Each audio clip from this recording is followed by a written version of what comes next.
इस मॉड्यूल में हम पढ़ेंगे डिजिटल अरेस्ट और यूपीआई रिलेटेड फ्रॉड्स के बारे में। इस तरह के साइबर अपराध किस तरह से किए जाते हैं और आपको इनसे बचने के लिए क्या तरीके अपनाना है।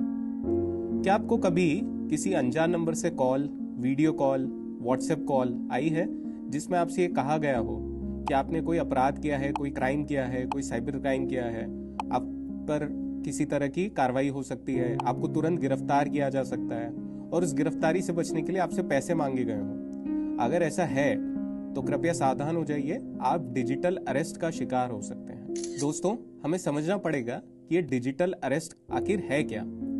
डिजिटल अरेस्ट स्कैम एक नया साइबर ठगी का तरीका है जहां ठग खुद को पुलिस अधिकारी या साइबर सेल के ऑफिसर्स या central agency CBI, ED, narcotics के ऑफिसर बनकर आपको डराते हैं। दे विल से कि आपका नाम मनी लॉन्ड्रिंग केस में है, आपके खिलाफ एक वारंट जारी हो चुका है और आपको अरेस्ट किया गया है या अरेस्ट किया जाएगा, इसलिए आप इस वीडियो कॉल को छोड़ के कहीं ना जाएं। साथियों, कभी कभी वो डीप फेक वीडियो और एआई वॉइस क्लोनिंग का भी उपयोग करते हैं। इससे वो नकली ऑफिसर असली ऑफिसर की आवाज या उसके जैसा दिखने की कोशिश करता है।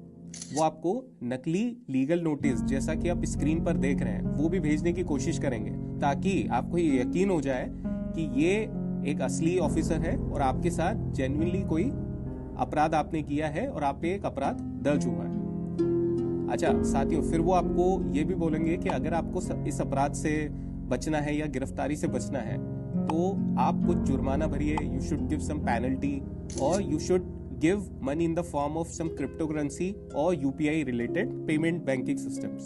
इसके अलावा वो आपको कोई लिंक भेज सकते हैं, किसी ऐप का लिंक, जिसमें अगर आप लॉगिन करेंगे तो आपका पर्सनल इंफॉर्मेशन या आपके बैंकिंग डिटेल्स उनके पास पहुंच जाएगी, जिसके जरिए वो आपका डेटा या आपके पैसे चुरा लेंगे। इस स्कैम से दोस्तों नुकसान क्या हो सकता है?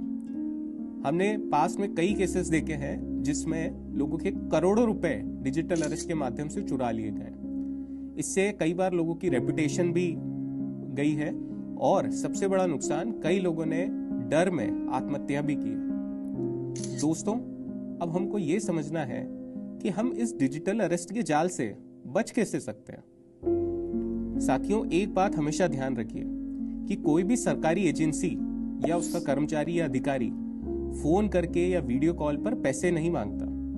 अगर आपको कोई कहे कि पैसे दो वरना हम आपको गिरफ्तार कर लेंगे, तो आप पक्का समझ जाइएगा कि वो एक ठग है, वो एक साइबर अपराधी है। अगर थाना या एजेंसी से कोई नोटिस आता है तो वो रिटर्न फॉर्म में आएगा, या तो ऑफिशियल डाक से आएगा या फिर एक कॉन्फिडेंशियल ईमेल से आएगा। आप कोई भी लिंक या ऐप को इंस्टॉल ना करें जो कि अजनबी हो, के बारे में आपको जानकारी नहीं हो। यदि आपको इस तरह की कोई कॉल आ जाती है तो सबसे इंपॉर्टेंट चीज है कि आप घबराएं नहीं, तुरंत स्थानीय पुलिस को सूचना दें, 1930 पर कॉल करें। सतर्क रहें, सुरक्षित रहें और साइबर स्मार्ट बने। धन्यवाद।